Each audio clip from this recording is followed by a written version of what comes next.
private cell phone, baby. Haven't checked my email all day. Well, there's a lot of people out there trying to reach us. For now, I think I like it that way. What we need is a little downtime in the right place, in the right space. It's gonna take us at least a week to clear our minds. Yeah, we really need a little downtime, a little downtime, a little downtime.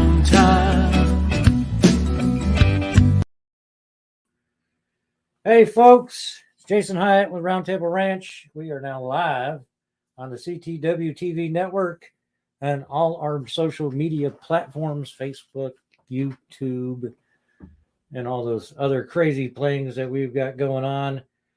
So music for the show has been provided by a retired Fayette County deputy here in Georgia named Greg Kraft. You can find his music on iTunes, Spotify, and SoundCloud, and just about anywhere else that you like to stream music from. He has a lot of other very cool songs that we'll be bringing onto the show as we play around with graphics and all the entertaining stuff that we do for the show.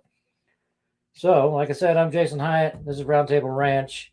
Unfortunately, my guest for tonight had to cancel, so you once again get to look at this face that is only good for radio. So, here we go. Last time we were on, we were talking about the goals for the show, and a lot of you have really already done a lot. People associated with this show have donated quite a bit of money to the RoundTable Ranch on last week, or not RoundTable, the Warriors Ranch on last week, which was great. I saw it. It's awesome. I appreciate it. And if you guys can go and share it all again, that would be awesome. We got a lot of money to raise to make things happen out there. And we've got a lot of things that we have to do. Like all the money they're raising now is to build a new shop. Now, I can't say a shop. Buy a building, one of those pre-made buildings, so they can take everything out of the old stables where they had the current office and set up new offices to do counseling in while they get the old stables renovated into the new office building. So that is their goal, and that is what they're raising money for now. Saturday we'll be in Dublin, Georgia, doing the Shamrock 5K fun run and walk. So if you guys want to come out and meet us there, you can. I'll be floating around somewhere. I'll have a vest on. It says CVMA on it. You're looking for the guy named Jayhawk. That's who you're looking for if you want to talk about this. Or you can go to any of the booths out there and ask about the Warriors Ranch.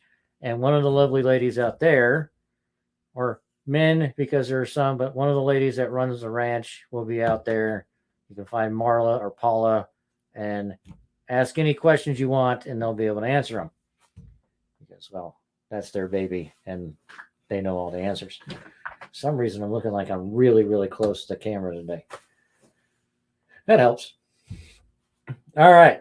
So, since I do not have a guest, we're going to go into some resources I know for people like us. You know, veterans, law enforcement, first responders, and those of us that have had some type of trauma. So those of us that have a story we keep in our head, we think about way too often, and we don't know how to get it out. Other than what we're doing here, which is talking, there's other ways to get it out of your head and get it out in the open so you don't have to think about it 24 hours a day, 7 days a week. So for veterans, we all know there is the VA. Yes, I know. I do talk about the VA in a negative light quite often, but for some counseling and keeping your body, mind, and soul in one piece, there's people there that do care. Some are just there for the paycheck, but there are really a lot of people that really do care about your well-being at the VA. Like I said, the two people that founded the ranch are associated with the VA because it is something the VA wasn't providing to the veterans. And then they branched it out to include law enforcement and first responders and everybody else because it's such a great program for anybody that has, any type of trauma. So go to the VA if you're a veteran. Go there first. If you don't get along with the person, find somebody else. Find somebody else to talk to. I mean, you've got 4 million different organizations out there that deal with PTSD. Some are really good, some are not, but I can tell you which ones I have dealt with. I have dealt with Homes for Heroes when I had my foreclosure in 2014. They helped me get into a rental place, which took a lot of stress off and a lot of anxiety away. And then they offered counseling through one of their network counselors, and they were really good. There's just somebody they recommended. They were really good. I got to go talk to them about some of the issues I was having, which actually weren't related to the military at all. It was another issue I was having. And they helped me through that and got that off my mind. So you can say Homes for Heroes is really good. They don't just provide homes for heroes. They help with financial counseling. They help with like they gave me the deposit to get into the rental place I was renting at the time, the deposits for electricity and water and all the other stuff, because like I said, I just went through a foreclosure. Obviously, I didn't have any money at the time. So there's that organization. I know for sure does really good work. And the DAV, they can offer some help. I was looking for the one. There it is. So, and everybody knows about Wounded Warriors Project. I've had my issues with them in the past. Some of their policies and some of the ways they were using the money that was donated, I didn't agree with, so I never went to them. And then I had an opportunity to, when I was in Jacksonville, Florida, go by their corporate office and actually have a long talk with them and understood some of the ways that they were doing other things. So I believe they made a big turnaround since they had a bit of a faux pas in the past. So you can go to their website and they have this great, how to understand and recognize TBI, PTSD, combat stress, and all the fun different things that we deal with as veterans, at least combat veterans. Can't even say combat veterans. Most veterans have at least something that gives them anxiety, whether it's just getting out of the military causes anxiety, just not having a purpose causes anxiety. So, but most of us understand what combat stress is, and we understand what PTSD is, and we understand what a TBI is. But we don't understand some of the things that we go through with those particular. I'm not going to call them disorders. Some of those stressors, some of those injuries. I'm not going to call them disorders. We weren't born with them. They just happened. So I've talked once before to a few other people that I used to be a really, really angry person. And some of my old soldiers will understand when I say this. My old sergeant major definitely would understand exactly what I was talking about. But I was the guy you went to when you wanted somebody screamed at. And not just screamed at, like seriously berated to the point where they were in tears. I don't care how big that person was. I would put them in tears at the very least. And after years of this, and like I said, I had right here, a hole drilled in my head. There's actually a metal plate up here. And we found out that when your brain swells, it causes some major issues. And when you have scar tissue in your brain, it causes some major issues. And that was just aggravating my symptoms of PTSD, which is now called PTS and PTSD and extreme anxiety. They get around it by calling it different things than what it is.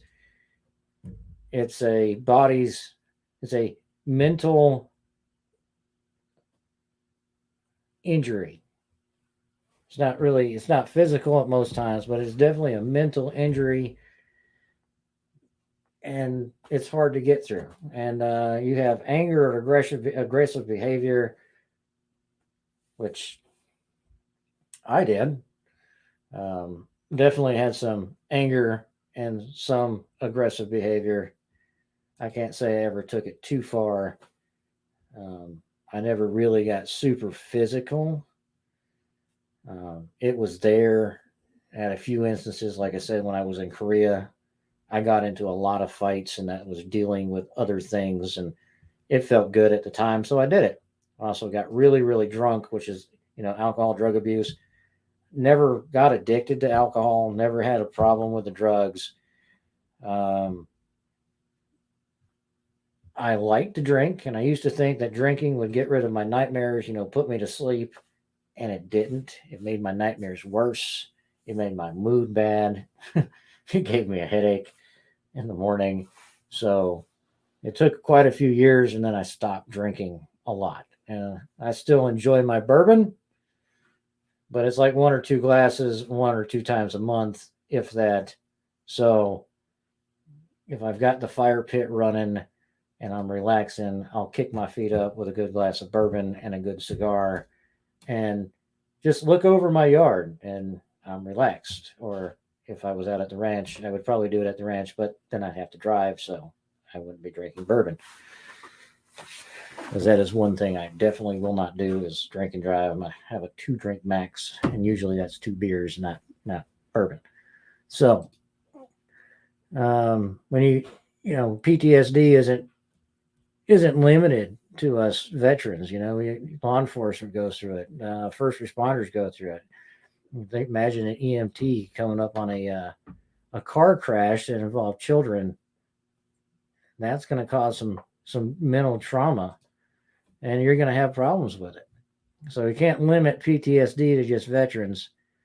And if anybody out there that's listening would like to be on the show, let me know. You want to talk to me, you want to share a thought, we have the comment section on any platform. You type it in, it comes up on our screen. We can answer it live. If you'd like to quote unquote call in, you send me a message. We'll try to figure out how to get you on here as quickly as possible so you can talk about your experiences with this. But as I go through this, I'm going to talk about some of mine. The next, we have depression with PTSD. We all know what it is, feeling down or sad for more days than not. Can't say that I was ever really depressed about things. I was more angry about things than I was depressed about things. So the depression part and the suicidal tendencies part, or suicidal thoughts part, I never really went through. I I did have what they call moral injury. And a moral injury is a lasting and powerful psychological wound that is caused by doing, failing to prevent, or observing acts that go against deeply held moral beliefs and expectations. And that's something that the ladies at the ranch deal with a lot, is the moral injury portion of PTSD or combat stress, or for what law enforcement or first responders go through. Moral injury is probably the worst part of all of it, because no matter what you do, you seem to be blaming yourself because you couldn't stop it, or you had to do it, and you think it was 100% wrong to the way you were raised, the way you think, the way you act, and it hurts you, and it's hard to get through. So the moral injury part is bad. It gets through there. And it's really rough. So that's one thing that it's the hardest part of dealing with basically anything that we've done, is how do you make it through what you were dealing with inside your head. And it's a bit rough. So make sure, if you're feeling these things and you don't know how to get it out of your head, you find somebody that can help you do it. And that's kind of why we made this show, so you can come to us, talk about it, make your experiences known. And I know it's a bit scary putting your face out there and your voice out there and talking about your experiences. I do it so that I can help you do it. My story isn't uncommon. It happens. It's rough. I went from being a raging asshole, pardon my French, to being still an asshole, but it's not as bad. A little more control over my emotions. And yes, they drilled a hole in my head. But there's other parts of it that have helped out. Like I said, talking to my wife is the biggest part. I'll sit there on the computer and bring up Google Maps, and I'll walk her through everywhere I've been in Iraq and things that have happened there, things I saw, things that we did. And for a lot of people, that's just a scary thought. They don't want people to think less of them. And if they love you, they won't think less of you. They'll help you work through it. And that's what they're going to do. And I can't say they don't love you. They don't, or help you through it. It's just they don't understand how to help you through it if they don't help you through it, which is another reason why we have this show. Your spouses can come on and talk to us. How do I help my spouse or my friend or my relative on how to deal with these issues that they're having due to this experience? We don't have to put your face up here. We can put the man in black, or just make it all blurry so nobody can see you. We'll figure a way out so you don't have to put your face out there if you don't want to. It is more personable when you do put your face out there, but also understand a lot of you guys in law enforcement, and a lot of you guys still active duty, and a lot of you guys that are first responders don't want your bosses or your fellow or your comrades in arms or your shift to know what you're going through, because they'll doubt your ability to do your job, which we went through. 2003, we came back from Iraq, and we were essentially told to keep our mouths shut. Our families wouldn't understand what we're going through. And a lot of us took that to heart. We didn't tell them anything. Came back, they asked questions. Oh, yeah, we're fine. There won't be we're good. We didn't do anything. No big deal. And then it came back and bit us in the butt. A year of holding all that in, or 2 years of holding all that in. Some guys, it hasn't hit them yet. I don't know. Some guys didn't have any symptoms and still don't. If you have them, it doesn't make you weak. It makes you human. And that's all right. It's okay to be human. We're not superhuman. We're not machines. We work through our emotions. We work through our ability to deal with what we need to deal with. And that's how we go through life. So you need to talk about it. There's one organization that I'm trying to find because they had something really good and I wrote it down and now I can't find it. Where did you go? So give me 2 seconds and I will find it again. So I had it pulled up and then my computer did some weird things.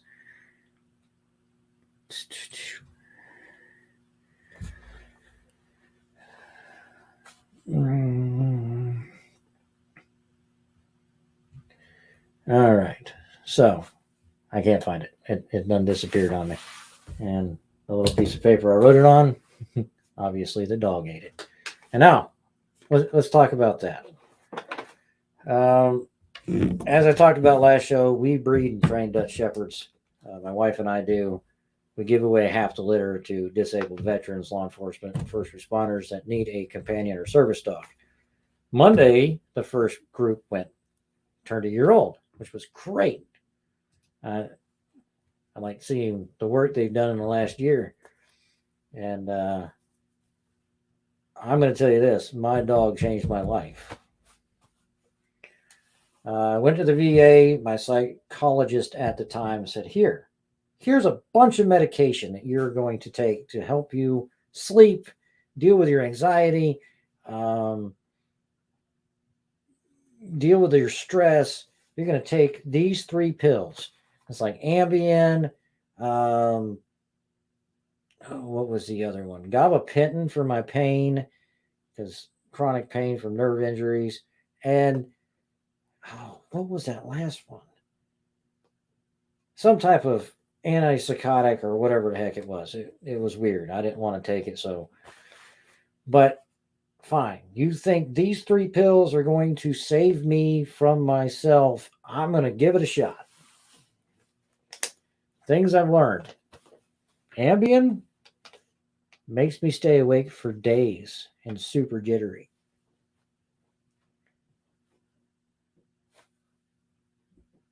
Gabapentin, after a month of being in my bloodstream, I was even angrier and I was in more pain. It's actually a known cause of gabapentin that it can actually cause psychotic breaks in some people. Yeah, that's not a good thing when you're already quite angry. So, and then the last one, the antipsychotic or antidepressant or whatever it was they put me on, made me feel like a zombie. So I had one that amped me up, one that made me feel psycho, and the other one just made me feel like a zombie. And I was taking all 3. So he had like 2 uppers and a downer. It was nuts. And I did that for a month, and I went back to the psychologist, like, so, are you feeling any better? I was like, no, I feel worse. What can we do? They're like, well, I can change your meds. And I just got upset with them. And I said, no, at the time, the VA was doing a trial run of providing service dogs for veterans. I got on the list. They told me the wait was 7 months, and I wasn't willing to wait.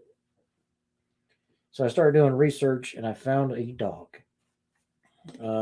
Wasn't just any dog. My wife at the time, my ex-wife now, she really wanted me to get a Great Dane because I had some other issues related to my TBI where I fell over, and I had some other issues of stability at the time. So I got a Great Dane. Liberty Rose. I got her January 2014. She was just 8 weeks old. And I had to find a trainer, had to train with the dog. And after about 6, 7, 8 months of working with Liberty and the trainer and learning how to do things and all this stuff, I finally left my house to go to Walmart. It wasn't 2 o'clock in the morning. Now, there was a lot of stressors with that too. People don't understand why you have a dog. While it's more common now than it was 7 years ago to see service dogs out and about because people are starting to understand the benefits of it, or people are faking their service dog, which we'll get into. But most of us are starting to understand the benefits of having a service dog outweigh the scrutiny of having a service dog. For me, having one absolutely changed my life. So before having a service dog, 2 o'clock in the morning was the time I went shopping. And I only went to Walmart because they were open at 2 o'clock in the morning. Now, that's not everybody, but I still don't deal with crowds. I am better when I have my dog. And, Liberty Rose got cancer and died at 4.5 years old. But I ended up getting Yona. Yona Wahawa SG, or Bear Scout in Cherokee, is now my service dog. He has been for the last 4 years. I got him at 8 weeks old, but I didn't hire a trainer to train him. I did all of that myself. I used what I learned from the last trainer and I applied it to a different dog. And then I learned it's a different breed. He requires different types of training. So a lot of trial and error. I figured this out. And while my wife now, Audra, and I were going through the process of training Yona and getting things done, and then looking at how much a trained dog would be, realizing that soldiers and veterans and law enforcement or first responders, we don't get paid very much. In the first place, how are we going to afford a $20,000 trained dog? And yes, there is organizations out there that do exactly what I do. They provide service dogs to veterans, and they train the veteran how to use the dog. They train the dog, and that is great and amazing, and I'm glad they do it. I wish that I'd gone through one of them for my first dog. I'm glad I didn't go through one of them for my second dog, because I wouldn't have the bond with my dog that I have now. And it's not everything. I'm telling you, it is. The bond with the dog is amazing, and that is why they do their work. And you can bond with a dog who's already trained. So don't get me wrong. I'm not knocking anybody. They provide them. They train them. That's great. They help you out. So service dogs are essential. And the reason why we do what we do is because, like I said, $20,000 is a lot of money for a trained service dog. It's a lot. So Yona was 2 years old. I want to say 2 years old, about a year and a half old. We were sitting there talking, and we're like, there's this female Dutch Shepherd for sale down the road. They have a whole litter of them. Let's go look, because this is what I'd like to do. Let's get a female. Let's get her trained up, make sure she's trainable so that the puppies will still be trainable. So we had to be able to assess her ability to be trained along with my male's ability to be trained, which he did astronomically well at, to determine if the puppies will have the same traits. Waya, our female, is super high drive. Yona, my male, is not. We wanted to kind of produce puppies that were both spectrums. The less driven dogs, like the less amped up dogs, to be strictly service dogs, or service dogs for lower energy people that don't go out and hike and hunt and do all the other craziness. And the more the higher drive dogs, that for people that go out running and, rocking and all this other stuff that people do, while still having that maintaining that controllability and trainability. Dutch Shepherds are probably the most trainable dogs on the planet, in my opinion. And I've had German Shepherds, I've had Great Danes, and I've had different dogs and pit bulls and a few others. And just the mindset of the dog is insane and crazy, and I love them. But we got Waya. We got her at 8 weeks old. We got all her stuff done. We worked with her. We got her trained up to the point where she could have made that transition to being a service dog if I needed to use her.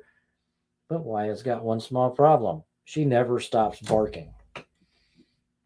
There's nothing I can do to keep her from barking because she is got a protective mindset. And protective mindset's good. It's just not good for a service dog. She's quick to use her teeth. So when it comes in the house we don't know, she's going to bite them. That's just what she's going to do. So when we said she will just be our home dog and we will breed her with Yona. And this is what we're going to do with the puppies. At first it was every litter, one litter a year, and we'll give away all the dogs. We tried that last year. We gave away all the dogs but one. My sister got a dog and pitched in for the help of taking care of all the other dogs because it got really, really expensive. And most of the dogs we hand delivered to the people who are going to use them. That's where I met Ronnie up in Washington State. He needed a service dog. His last one had passed away. And we got to Wyoming and our truck broke. So Ronnie grabbed his kid, both his kids, threw them in the truck and drove from Washington State down to Wyoming to meet us and pick up his dog, Gypsy. Gypsy's probably the biggest love out of that whole litter. Like I say the biggest as in Wyatt's 55 pounds, Yona's 75 pounds, Gypsy's about 90 pounds. She is huge. And she's not fat. She's not overweight. She's just massive. Don't know what happened. But she got all the wolf genes in one dog. So, but then you got Askina, which Askina is Ghost in Cherokee. So his new handler actually calls him Ghost, not Askina, but he's down in California helping out a wonderful Navy vet. And then we have Emery, who we called Wyona, mixed between Wya and Yona. She's in Ohio helping out my buddy Chris. Chris is one of the reasons why I wanted to do the show because his story is amazing, and I'd love to have him on if he'd come on and share it at one point. But she helps him. And then you got Anaya, who's right down the road from me now, helping out a really good friend of mine. And just seeing the transition sometimes, and he had a service dog before, but seeing the usability of the dog that he got from me is amazing. So these dogs are absolutely, absolutely awesome. Yes, Ronnie, the Wolf Gypsy. Yes. Thanks for joining us, brother. But I get a lot of joy out of what these dogs are doing for my brothers and sisters. They really are. I mean, it pulls them out of their shadow and it pulls them out of their shell and it allows them to be them again. And it's great. Like I said, my dog saved my life, and he's done it numerous times, more than just getting me out of the house to where I can actually associate with people. But with my TBI, I randomly pass out. It's weird. I could be in the yard working, and then I could be in the yard laying down on my face in a pile of dog poop because it just happens. Never happens when I'm sitting down. Doesn't happen on my bike. Doesn't happen while I'm driving. It's one of those things. It just over I go. So, but Yona, through our bond, has figured out when I'm having problems, and I've figured out I have facial twitches, and he picks up on those, or maybe it's a smell too, or maybe it's emotion, or maybe he can hear my voice. I stutter. He alerts me, and at first he didn't know how to alert me, so he would nibble at me, or he would paw at me, or I had to teach him how he was to tell me these things, which my wife came in amazingly well at, because if I'm having problems, it's really hard for me to teach the dog what to do when I'm having a problem if I'm the one having the problem. So Audra would actually pick up on when Yona was picking it up before I would, and she'd be like, "Oh, you're having a problem," and she would touch my arm. So Yona would know, "Hey, he's having a problem. I need to touch him somehow without using my paws." So if I'm driving my truck down the road and my music goes fuzzy, so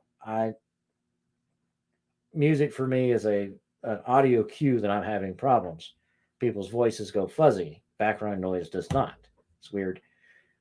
But when I hear that, I know I'm having an issue. But Yona picks up on it beforehand. He'll actually take his nose and stick it behind my ear while I'm driving. Just touch me behind my ear. And I know at that point, I need to pull over. I have a problem. And if I don't listen, then he'll take his paw, his giant, massive paw, and start pawing at my shoulder because, hey, Dad, I already told you, you need to pull over. And he's done this numerous times. And usually it's when we're going through the mountains. I don't equalize pressure in my head very well, so I have bigger problems. But that's when Yona usually does things when I'm driving. If I am out in public and I'm having an issue, Yona will try to go out the door and take me with him. I'm reading these comments from Ronnie. Ronnie, you're going to make me in tears, dude. I absolutely enjoyed making sure that you got a dog, especially since I know your story. So it was my pleasure. It was my wife's pleasure. So, like I said, he's going to put me in tears. But anyway, Yona, these service dogs that you see walking around with other veterans, and you're thinking to yourself, well, I don't need one. Or you don't want another one. You don't want another dog because you recently lost one. There is no love like the love of a dog or an animal. We do the ranch, Warriors Ranch with the horses, and I do the dogs here. And I do it because they helped me, and I want to see my brothers and sisters get help too from the same things that helped me. Medication didn't help me. It helped some people, but medication made me an unbearable ass. And I don't like to be that way. I did things in the past when I was on medications and I didn't have my dog, that made me not a nice person. And I don't want to be an asshole. So that's where we're at. And like I said, pardon my French, this is not exactly a child-friendly show. We try to keep it on a low roar. And we'll go from there.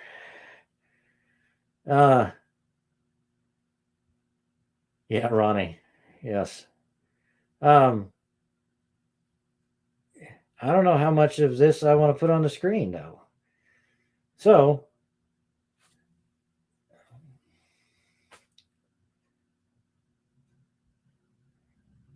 hey, Ronnie, do you mind if I share that? I'm going to ask you out loud because I don't want to put you out there too much if you don't want to be put out there. So, pardon me while I get a drink. Because that's something I can expand upon if you're willing to let me. The drugs they put us on will kill us. There we go. Thanks, Ronnie. So Ronnie says the meds were killing me also, or killing him. And it's one of those things. And he said Gypsy, which is the dog he got from us, definitely picks up on him when he's struggling, which he and I have talked about it before. It doesn't just pick up on him, but he picks up on other family members, or she picks up on other family members when they're having issues. So she's very in tune with her humans. And it's great to see. And like I said, Ronnie was, that was a fun trip. Broke 5 of our lug nuts off our truck in Wyoming before going over the Homestake Pass into Montana, and ended up having to replace all 32 because they were all messed up. So there was no way we were going to make it to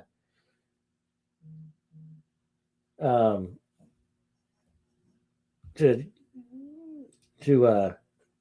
Washington State. And so now that Ronnie's giving me some permission here to talk about other things.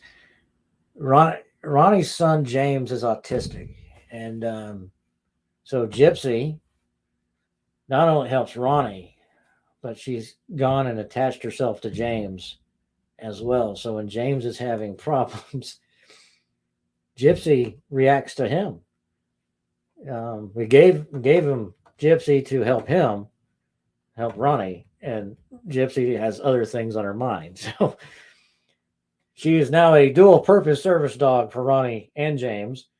So I could probably say Gypsy probably helps out James more than she helps out Ronnie, because when dogs attach to a child, the child claims them more often than not. And like, that's just how it happens. I know mine would. It's what happens, and it's still great and amazing.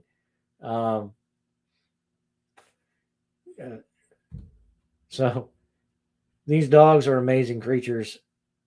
If you're thinking about getting one, if you want one, you don't understand the process of getting one, that is something I encourage you to email us here at RoundTable Ranch, which is gunsvetssurvival@gmail.com. If you want to send us an email. Well,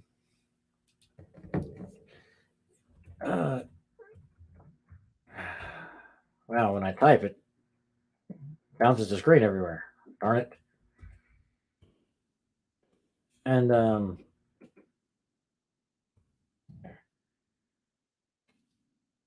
throwing up our Gmail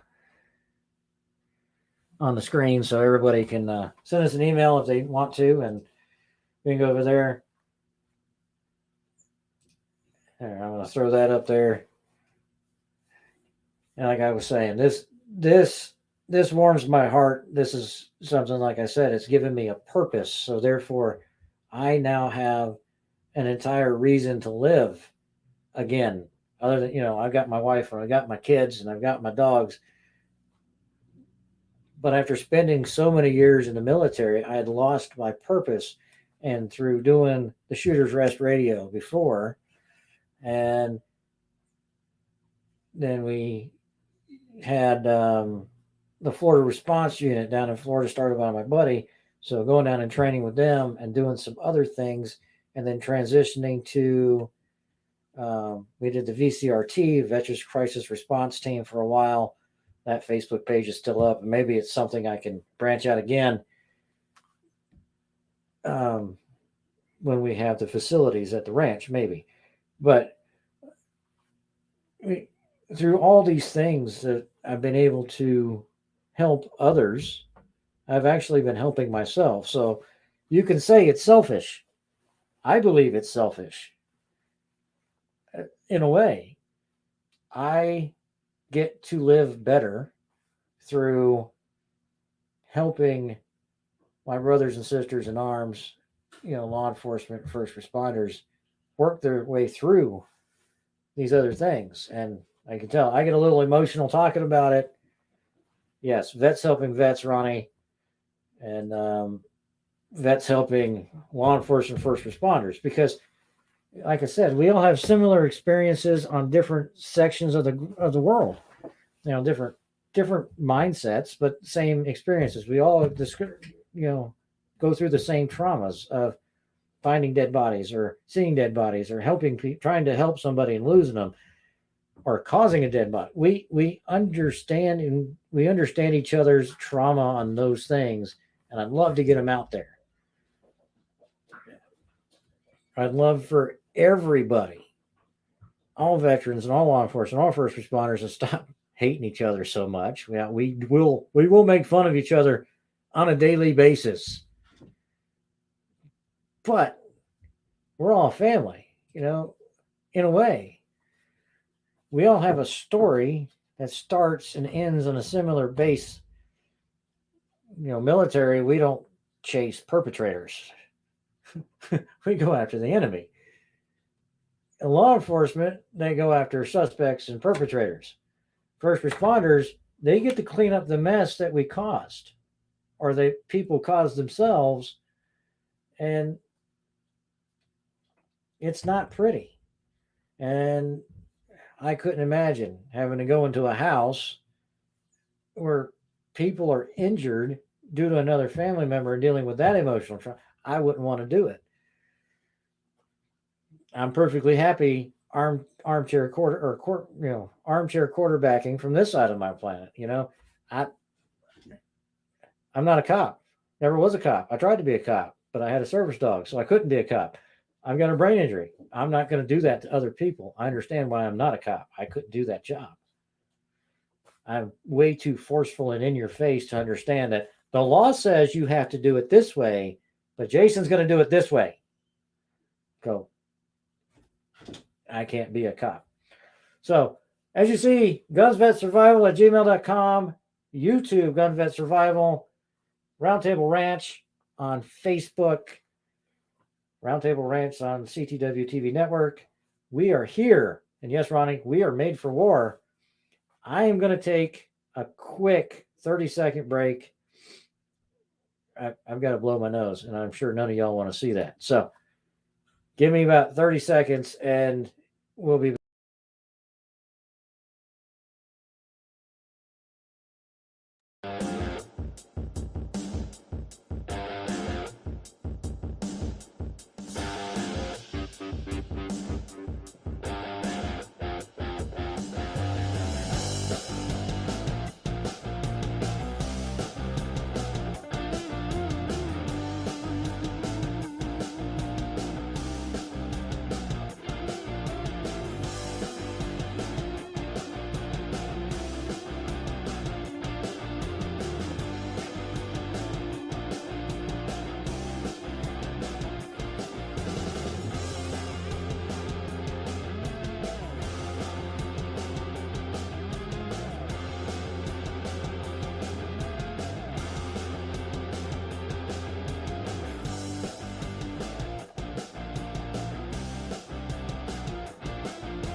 All right, I'm back, and I can breathe again.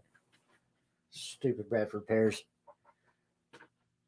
So next week, I do have another guest lined up, and hopefully they can actually make it. We had some storms come in, and they had to deal with that instead, and I can understand. So when you're dealing with law enforcement and first responders and their storms, obviously they have other jobs to do than come on the air and talk. They got lives to save and other experiences they can share with us. So I do have somebody coming in next week that's going to share with us some of their personal experiences. Probably not going to get into their trauma, not much anyway, but they do have some words of wisdom, at least for us. So we'll go with that. I do not know everything. I know what I've been through. I know what I've done. I know what my experiences are. And I'm more than willing to share them with every single one of you. Because if one of you gets help because you can relate to the experiences I had and the way I dealt with it, then at least I have made a difference in one person's life. And that's all I ever want to do.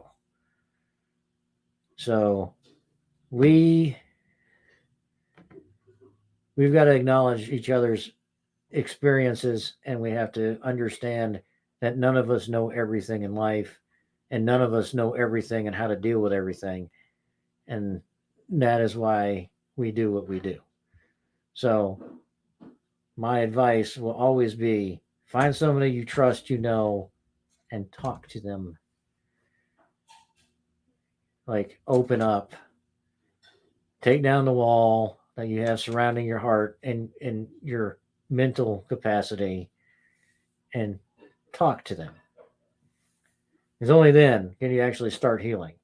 And yes, talking about it does dredge up things. The first time you open up, you're going to be in for a wild ride. But every time you talk about it afterwards, it gets better and better. So don't be afraid of that initial, kick in the pants that you're going to get from the first time you talk about it. Because, yeah, it's going to shock you.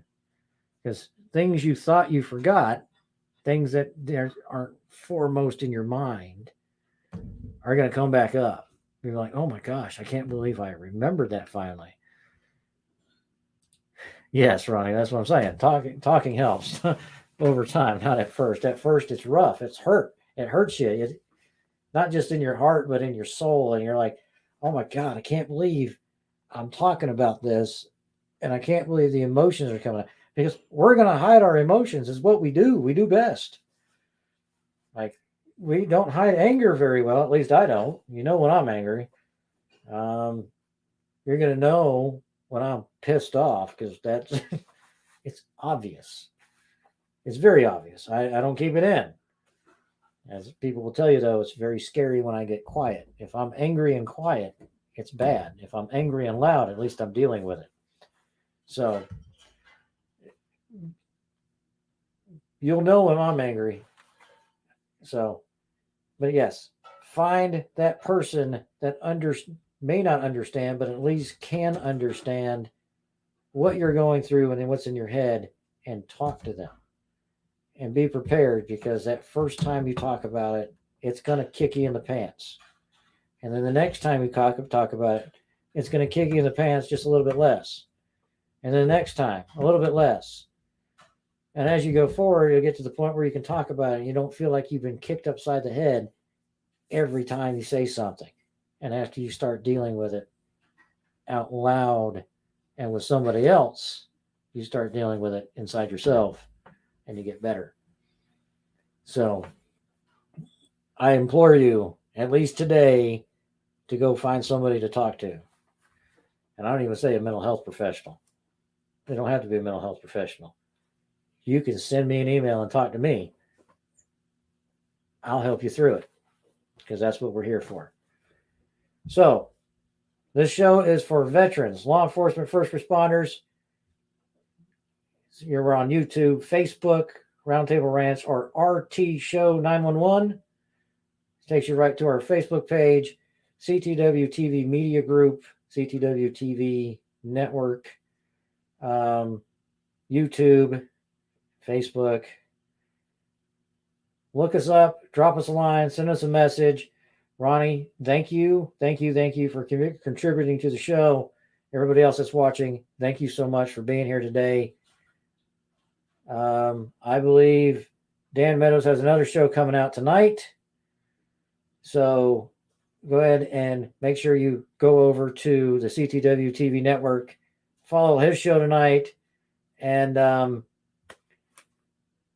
we keep going. So right now, on the network, there's, I want to say, 11 different shows that are live every week.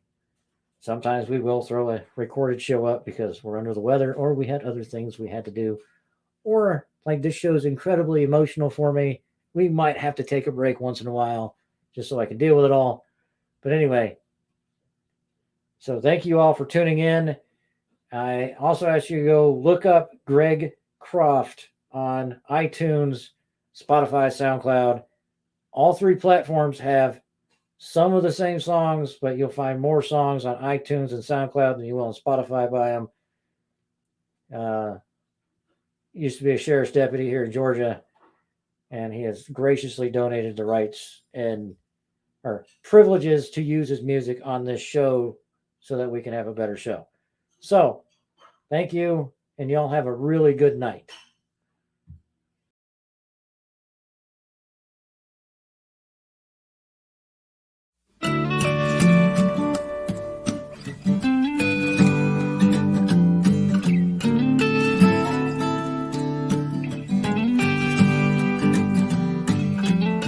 Sunrise breaks across the ocean.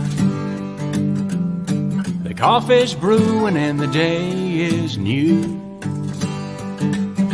I like to sit right here and watch the morning until the sky turns into a field of blue. What I need is a little downtime in the right place, in the right space. It's gonna take